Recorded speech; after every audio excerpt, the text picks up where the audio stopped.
All right, so good morning. This morning's lecture is going to be on Newton's third law. So we covered Newton's first law of motion, second law of motion. Now we're going to go on to the third law, Newton's third law of motion. So again, Newton gave us a lot of insight into the behavior of objects. I mean, the motion of objects. Newton's third law states that for every action, there's an equal and opposite reaction. So just think about it a little bit. If you have a book on a tabletop, the book is going to press down on the tabletop, but the tabletop is also going to press upwards on the book. If you're sitting on a chair, you're going to press down on the chair is going to press upwards back in you. So in essence, we also stated another way that forces always comes in a pair. You can't have a singular force. It's always, you apply a force, something apply a opposite force. So forces always comes in a pair. We talk about equal and opposite action, reaction, force pairs. So to every action, there is an equal and opposite reaction.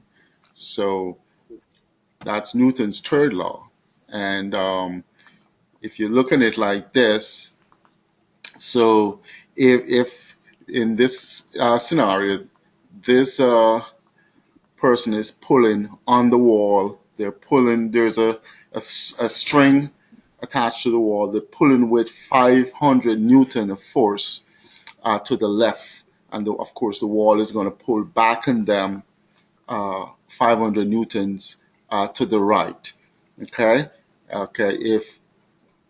If there are two individuals who are pulling on a string, if this individual pull with 500 newtons to the left, and the other individual is going to pull 500 newtons to the right, as long as there is no motion. If there is no motion, if you have what we call equilibrium, then you can see the forces are opposite and they're equal. All right, so that's just a depiction of the third law. So again, if you look at a rocket engine, if the rocket is going in, say the rocket is going to the left, or even if the rocket is going upwards, you have the exhaust which is going to pull force backwards. So the exhaust flow is backwards, and then you're going to have equal and opposite reaction forward. So when you're sending a rocket up in the air, you have to have a downward force to overcome the upward force. So again, forces comes in a pair. If you use an hammer and strike a nail, okay, the hammer is going to strike down on the nail with a force, and then the nail is going to strike upwards on the hammer with an equal and opposite force. If you hit a wall, the same thing. Your fist hit the wall with a force, and the wall is going to have an equal and opposite force on your fist. Okay? So if you have a balloon, again, as air rushes out of the balloon downwards, it's going to force the balloon to go upwards. Okay? So the force downwards, you're going to get a equal and opposite force going upwards. So forces usually comes in a pair. They're not singular. So a force cannot exist alone. It always exists in a pair, and it's always opposite. The two forces are opposite. So according to Newton's third law, whenever one object exerts a force on a second object, the second object exerts an equal and opposite force on the first object. I will talk about action-reaction forces. Okay, so it's Newton's third law. So if you're driving along the road, the tires of the car pushes the road, um, uh, pushes against the road, while the road pushes the tire forward. So the tires is gonna push backwards on the road, okay, and then the road pushes the car forward. Okay, so you can see the depiction here. So the tires is going to push backwards, and then the road is going to push the car forward. That is why you move. Again, if you're firing a gun, or this is a cannon, a big gun. Okay, so when the bullet goes forward, okay, the bullet goes forward, there's a recoil in the gun in the opposite direction, the same amount of force. Okay, so whenever an object exerts a force on a second object, the second object exerts an equal and oppositely directed force on the first. All right, so the bullet, of course, you're going to have your gunpowder and stuff like that that cause the bullet to travel forward with a certain amount of force. The gun has to recoil in the opposite direction, same amount of force. Okay. Okay. Now we come to something called momentum. And you must have heard the term, someone having a momentum. What exactly does that mean? When we say momentum, it's basically the quantity of motion that an object has. The quantity of motion. And how do we define the quantity of motion? Basically, it is mass in motion. Mass in motion. And the quantity of motion that an object has depends on the mass of the object and the velocity, the speed of the object. Okay? So the momentum depends on the mass, how massive the object is, and the velocity or the speed. Okay? Because momentum depends on velocity, it is a vector quantity. Momentum is a vector quantity. So, when we talk about velocity, we have to give a magnitude with a direction. So if we say a car is traveling westward 20 meters per second, then, the momentum will be in that same direction. So momentum is a vector quantity. So again, if you have a charging rhino, the momentum of the rhino depends on the mass of the rhino and the velocity that the rhino has. And the symbol for momentum is rho. So it's mass times velocity. Okay? So the higher the mass, the higher the momentum. The higher the velocity, the higher the momentum.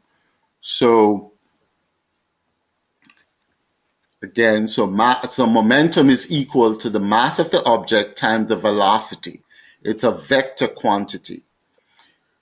From Newton's second law, we know that force is equal to mass, or net force is equal to mass times acceleration.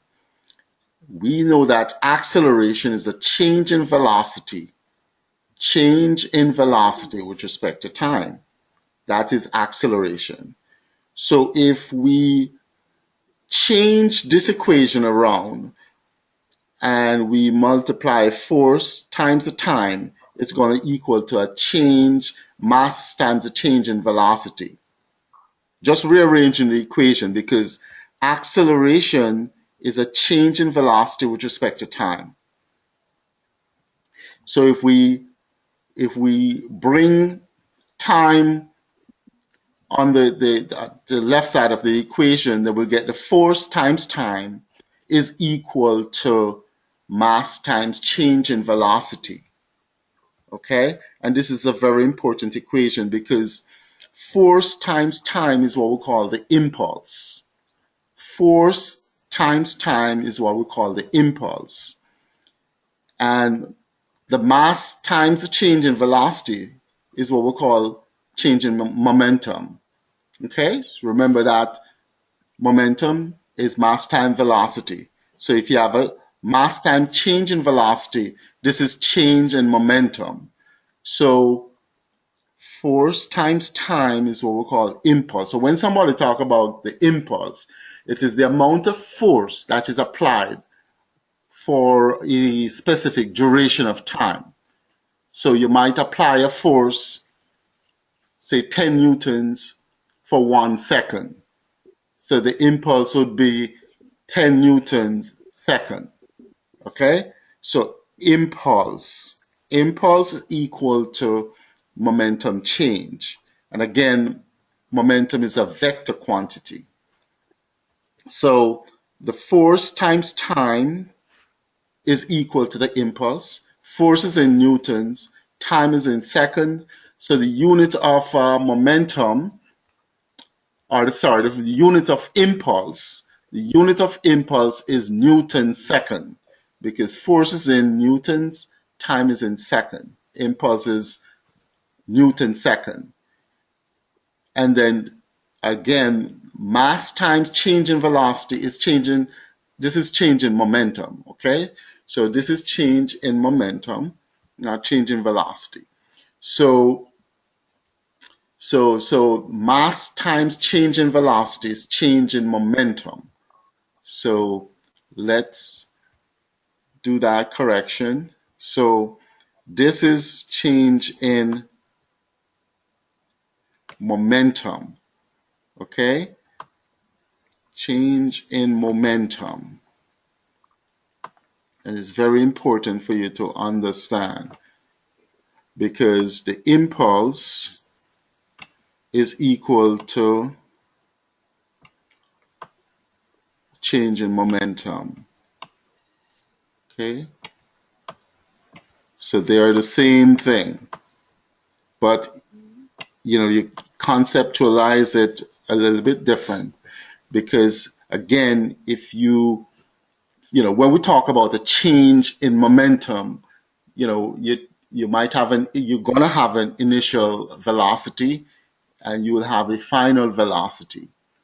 So that's a change in velocity. And once you multiply that by the mass, then you get the change in momentum. So the change in momentum is the same thing as impulse. Again, impulse is the force applied times time, the duration you're going to apply that force. So it's very important to understand the concept of impulse and change in momentum. All right.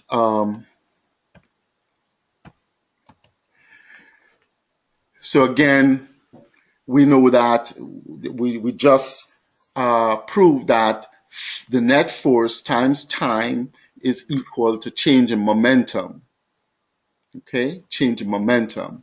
And again, if you want to, get your original equation, then net force is equal to mass times acceleration times time. Okay, and then acceleration is change in velocity with respect to time. That's our acceleration. So when we have a change in velocity, again, mass time change in velocity is what we call momentum. Okay, mass time change in velocity is a change in momentum. Change in momentum. Okay. All right. Let's. So again, we show that impulse, which is force times time, is equal to a change in momentum. Okay. Very important to understand that concept. All right, so let's look at this example. So you have a 1,500 kilogram car collides with a cougar with a velocity of 8 meters per second. So you have a car traveling with a certain speed in a certain direction, and it stops in zero point 0.2 seconds. So it collides with the cougar and stops in 0.2 seconds. Find the force on the car during the adventure. Find the force of the car in the adventure. So what you have to do is basically you can find the change in momentum. The car was traveling at 8 meters per second, and then it hit the cougar and it stops. So your change in velocity is 8 minus 0, because that's a change in velocity. The car moves from 8 meters per second to 0. So your change in velocity is 8 meters per second.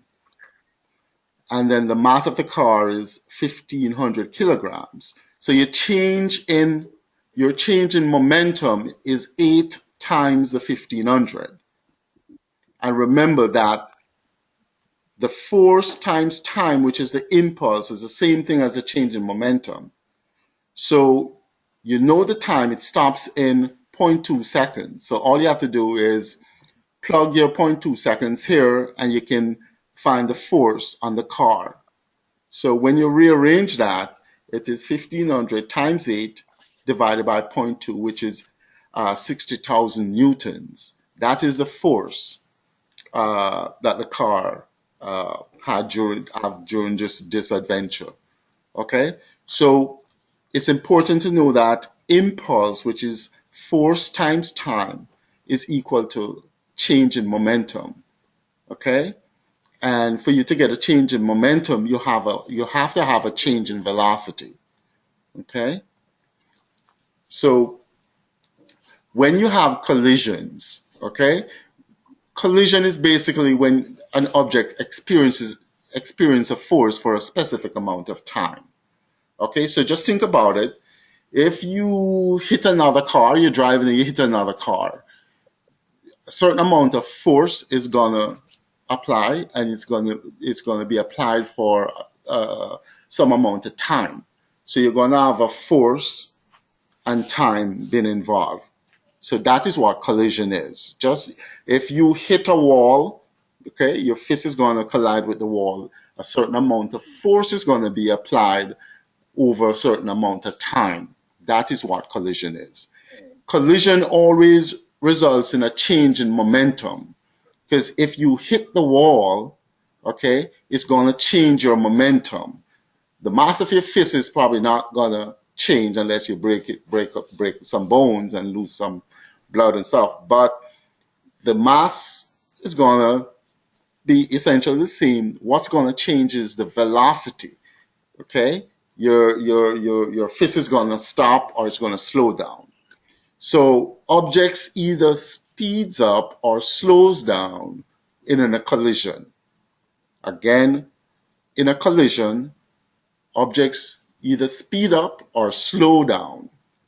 So if you apply a force in an opposite direction to which an object is moving, you're going to slow it down. If you apply a force in the same direction that an object is moving, it's going to speed up. So just think about it.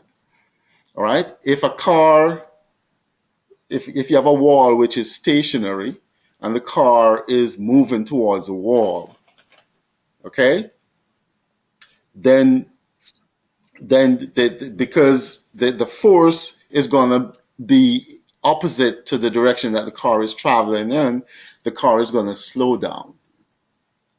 If you rear end someone, and you guys may have been involved in rear end situation. If you rear end someone and they're traveling, say at a slow, they're going to be traveling at a slower speed, then they're going to speed up because the force is in the same direction as the motion of the object.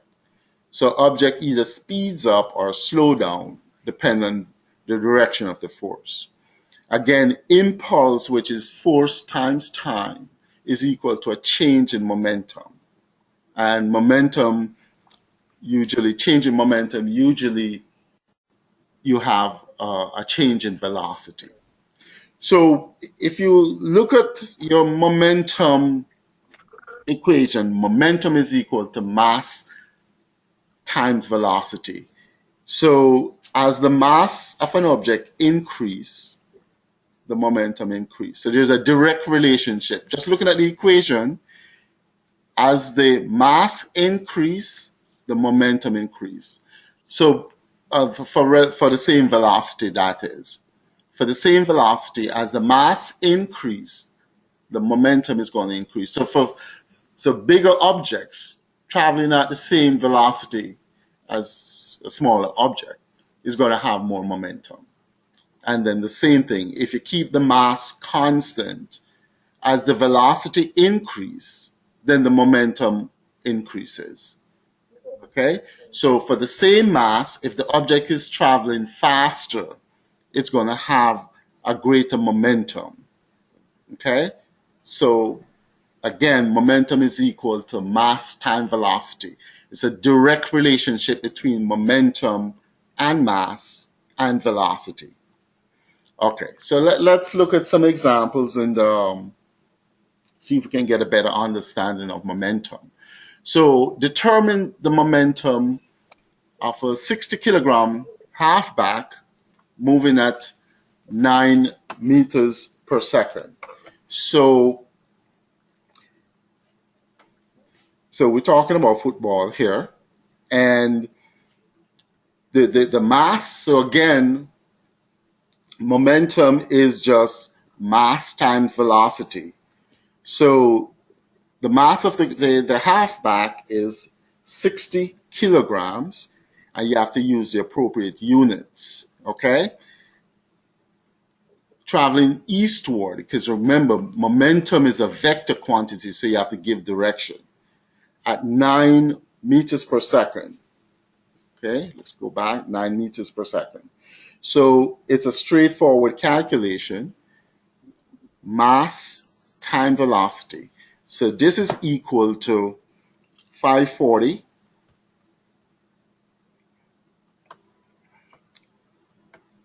okay, so this is equal to 540,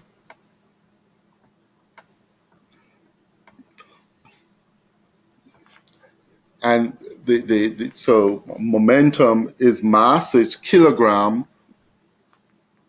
so you have to have the appropriate unit, kilogram times meters per second.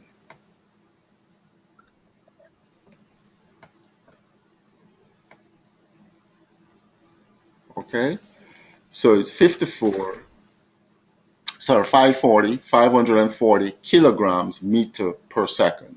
Okay, because you're multiplying a mass times a velocity. And then for this case, the mass of the car, so it's a car mass 1,000 kilogram moving northward at 20 meters per second.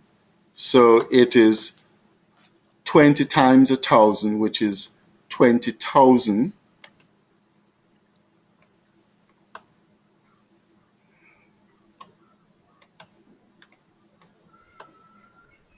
kilograms. So the unit is very important. Meters per second.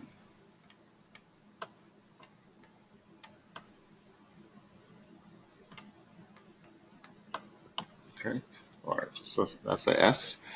Okay, and then the third case is a 40 kilogram freshman moving southward. So you have to give the direction because momentum is a vector quantity. Moving southward at 2 meters per second. So again, the momentum is mass times velocity. So that would be 80. And you have to give the direction in each of these scenarios. So The momentum here is 80 kilograms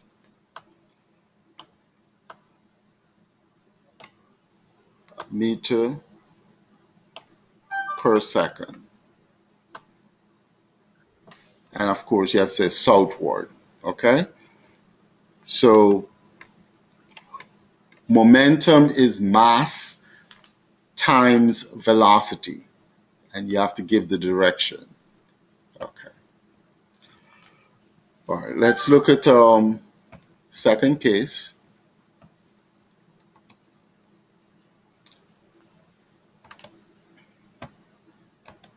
All right, so a car possesses 20,000 units of momentum.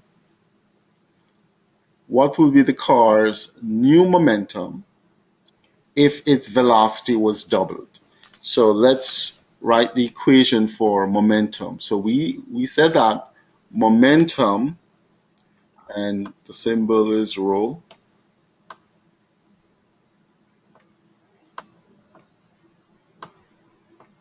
is equal to mass times velocity.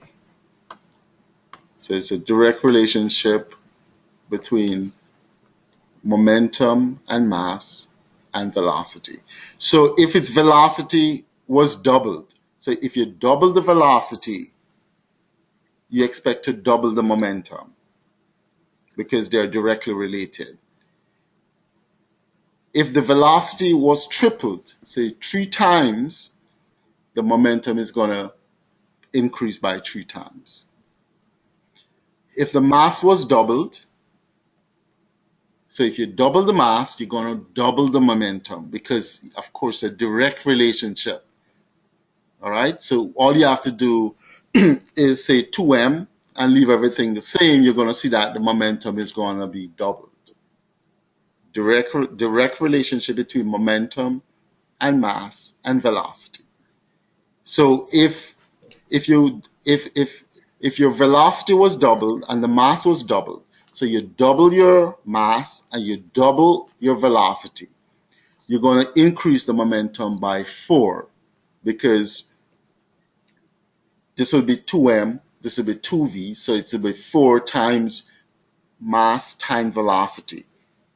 So your momentum would be quadruple. So once you remember the equation, then you can predict scenarios like these, because if you double or you triple or you 10 times the velocity, momentum is going to increase by the same amount. And the same thing for mass. If you increase the mass 100 folds, momentum is going to increase the 100 folds. Okay, so that is what we want to highlight right here. All right. All right, so let's look at this case. In case A, you have a ball. The ball strikes the wall, and then it bounces off the wall and travels in the opposite direction. So a ball traveling at 10 meters per second strikes the wall and then bounces off the wall, travel in the opposite direction of 5 meters per second. Okay, and then in this case, ball was traveling with a velocity of 30 meters per second, strikes the wall, bounces off with a velocity of 28 meters per second.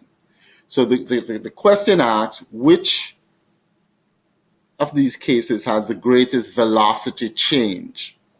The greatest velocity change. So you keep it simple. Okay, so in both cases, the ball was traveling to the right and then eventually start traveling to the left. Okay, this one was traveling at a slower speed.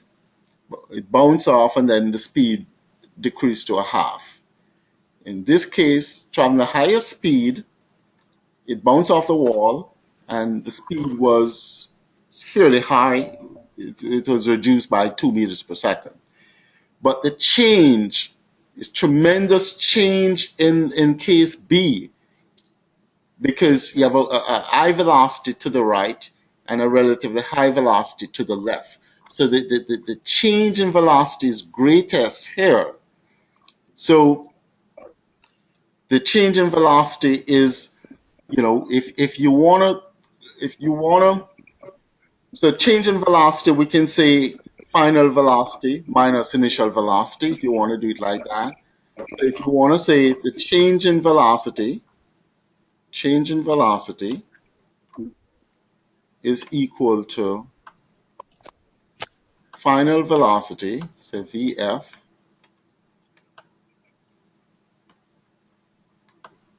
minus initial velocity.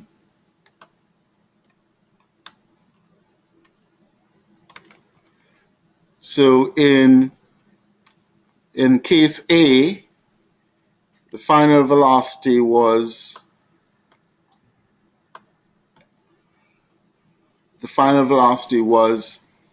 5, but it's moving to the left, so it has to be minus 5 because it's moving to the left, right?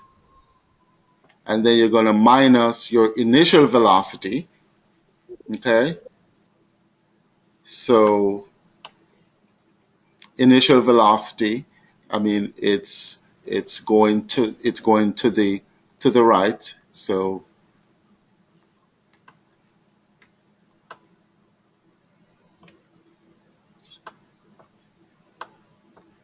your change in velocity would be minus 15 for case A.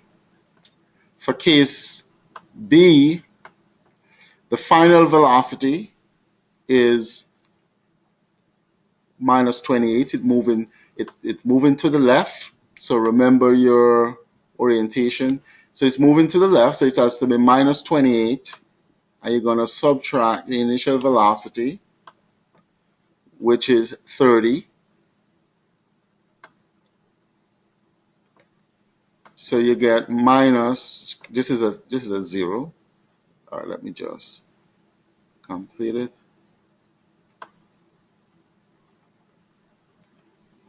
Okay, so this is minus 58.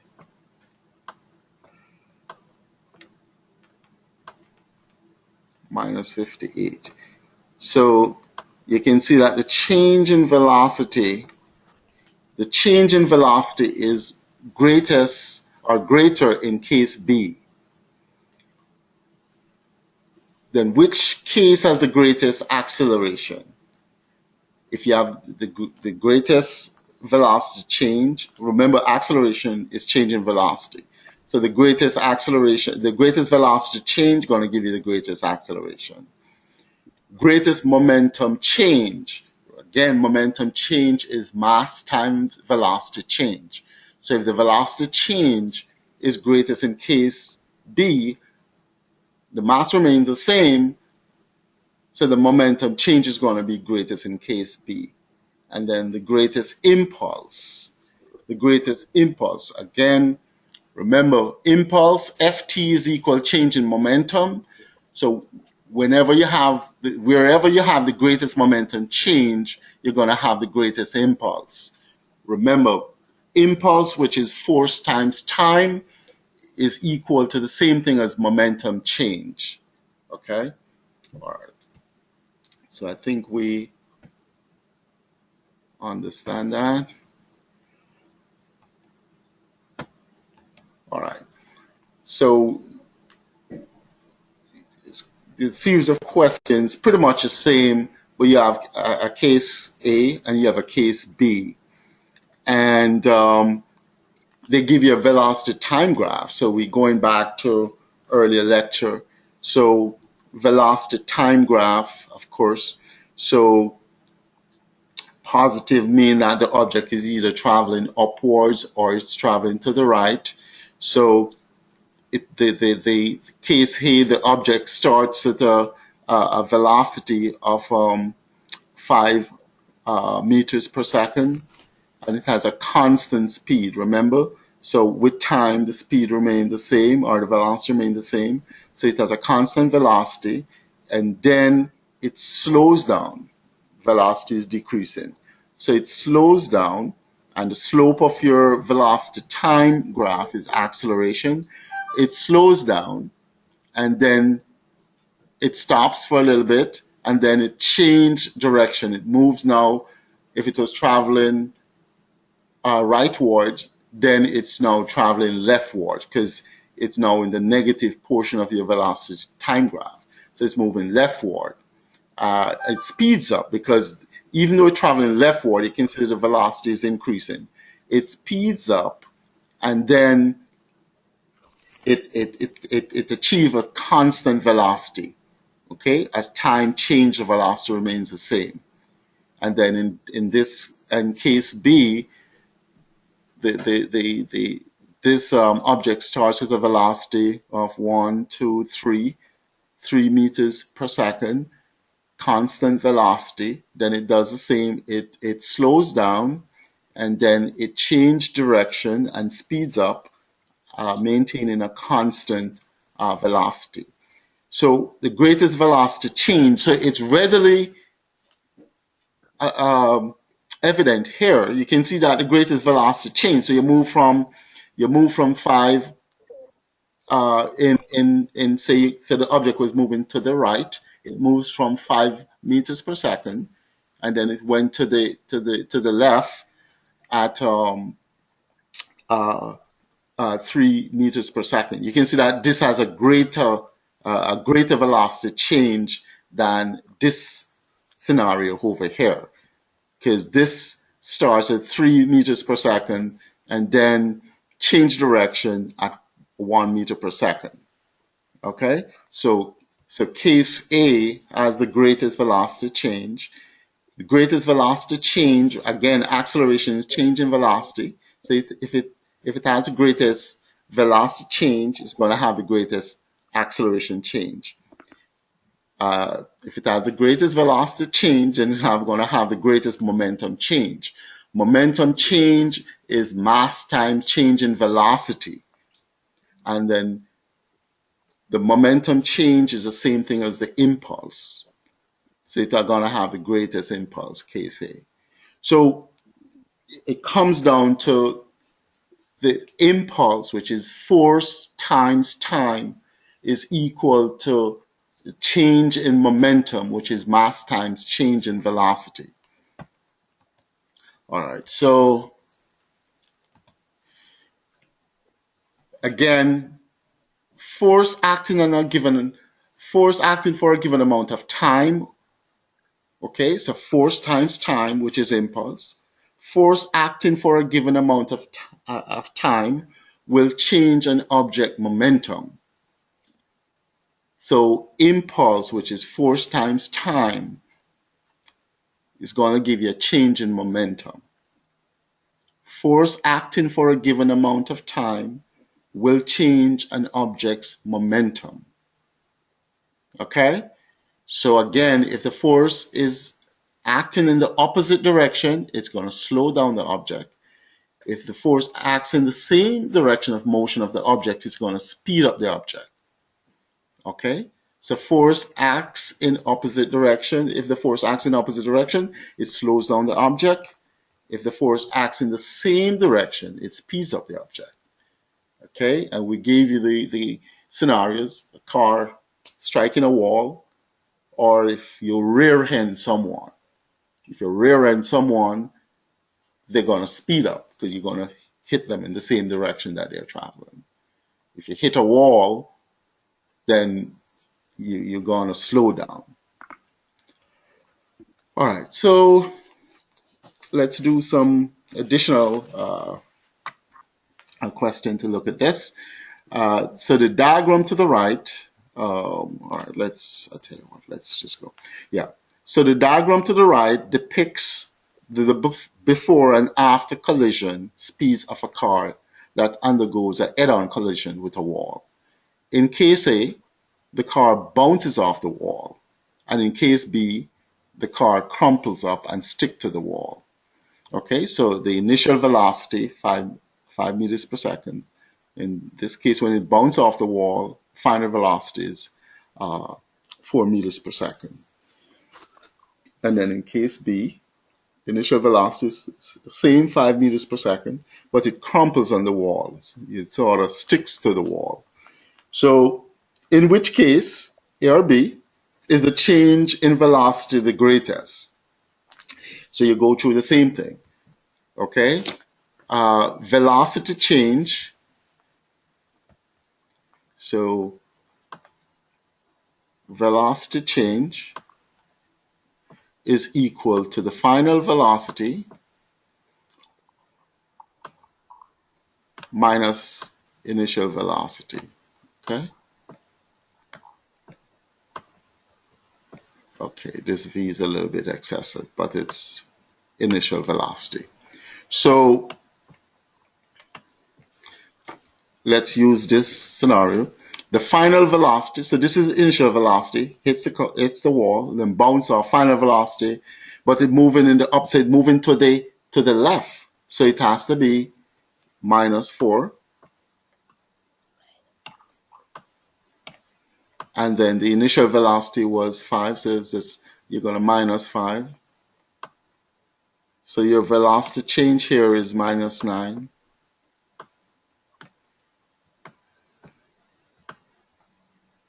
Okay, so it's case A. In case B, your final velocity is 0, and your initial velocity is 5. So you see that the change in velocity is only minus 5. Okay, you have the greatest change in velocity in case A. So you have the greatest velocity change is in case A. You work it out, and then the greatest momentum change. So momentum change is mass time velocity change. So wherever you have the greatest velocity change, you're going to have the greatest momentum change. And momentum change is the same thing as impulse. So if they ask you which case has the greatest impulse, is the one with the greatest momentum change. Momentum change and impulse is the same thing.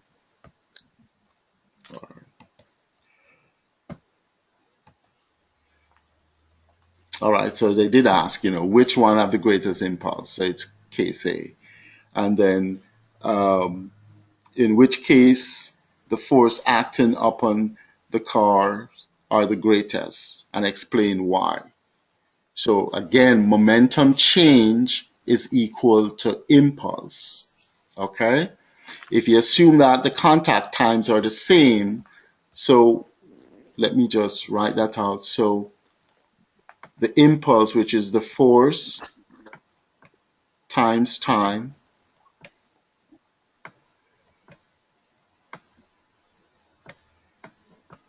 it is equal to momentum change. Okay.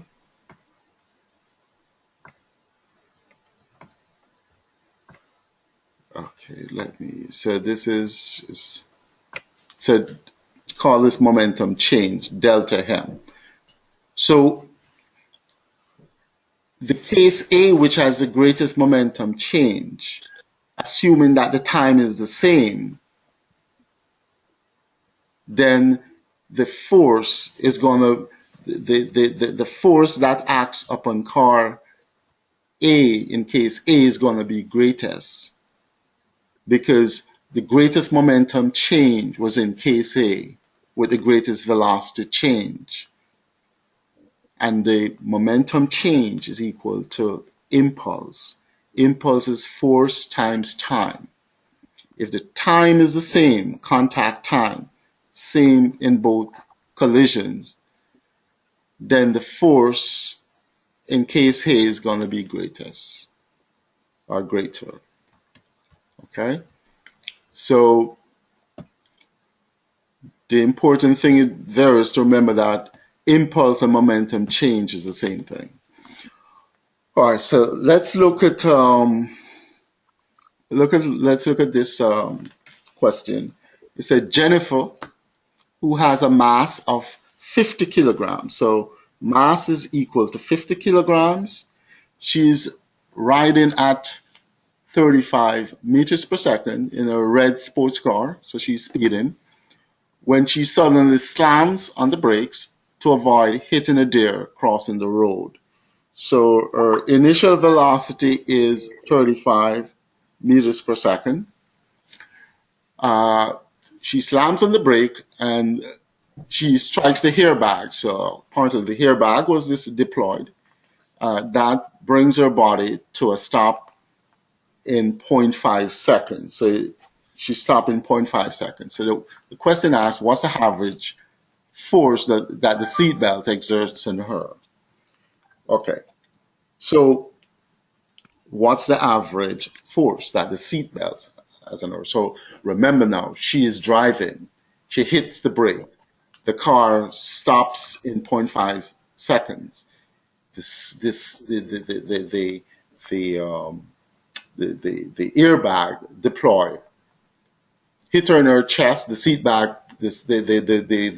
seat belt prevents her from traveling forward and colliding in the windscreen. So we can calculate our momentum.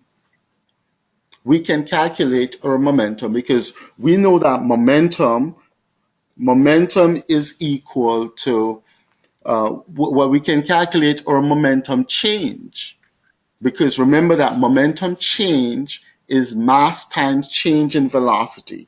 She has a mass of 50 kilograms.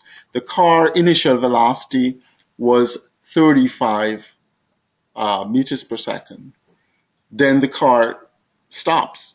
So the final velocity is zero because it stops. Okay? So our momentum change, so let's do that. Our momentum change, or change in momentum, which is equal to our mass of 50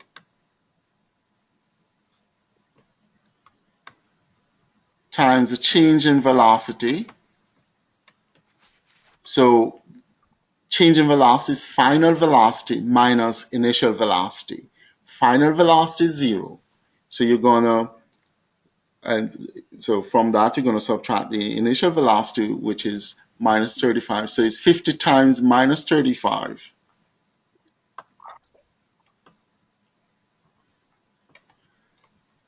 So that's a 3. Okay.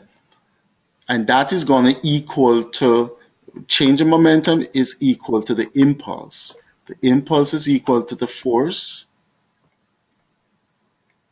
Impulse is equal to force times the time.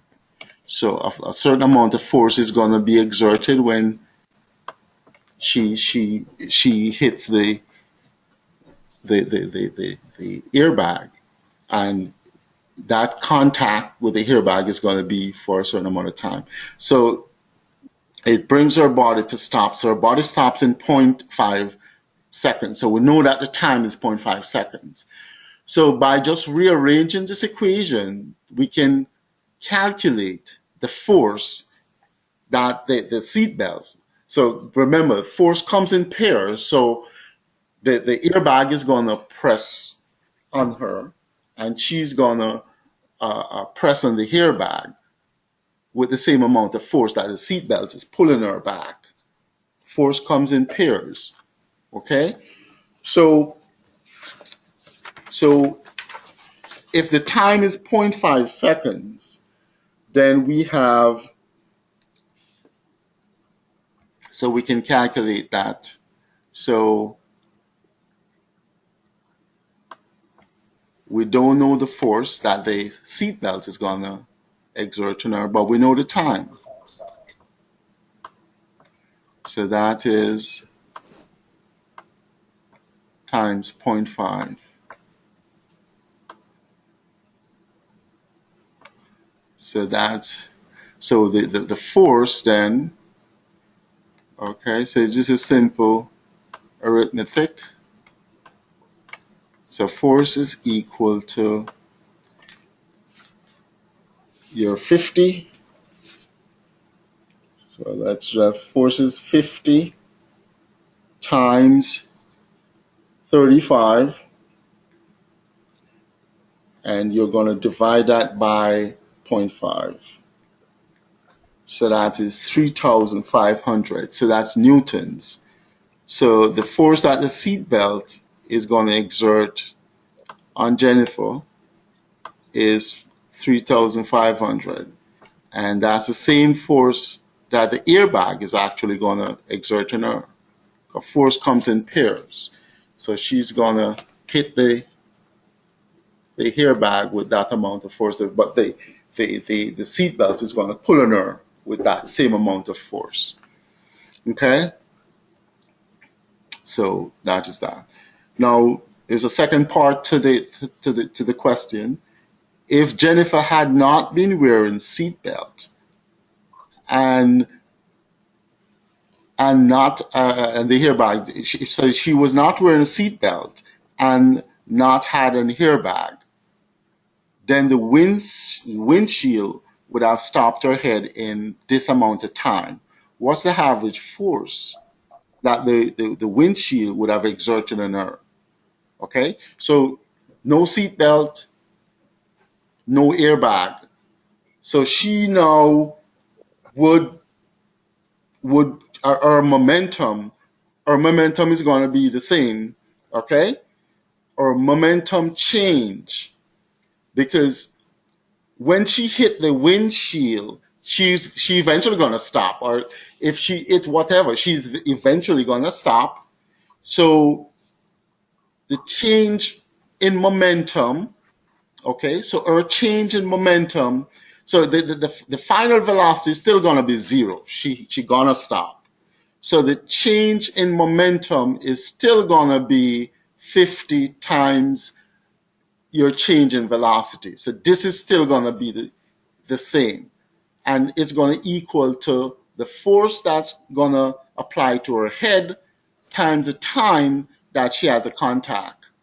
But the time of contact here is 0.002 seconds. So in the second scenario, you're going to divide by 0.02. Okay? So it would be, so this is going to be, so it's going to be your 50 times 35, and you're going to divide by 0.002. Okay? So in this case, it comes out to be 87,000 newtons. Okay? 87,000. So just think about that a little bit. You know, this is a practical scenario. So if she didn't have the seatbelt on, if she didn't have the airbag on, then this minimum amount of force that the seatbelt would apply would all been lost. And her head now is going to be subjected to this tremendous amount of force. So that is why you get all sort of injury when there is no restraining device such as seatbelt or airbags. So this is the amount of force that her head would be subjected to. Okay, all right. So we're going to stop here, and we will discuss more about momentum in the next series.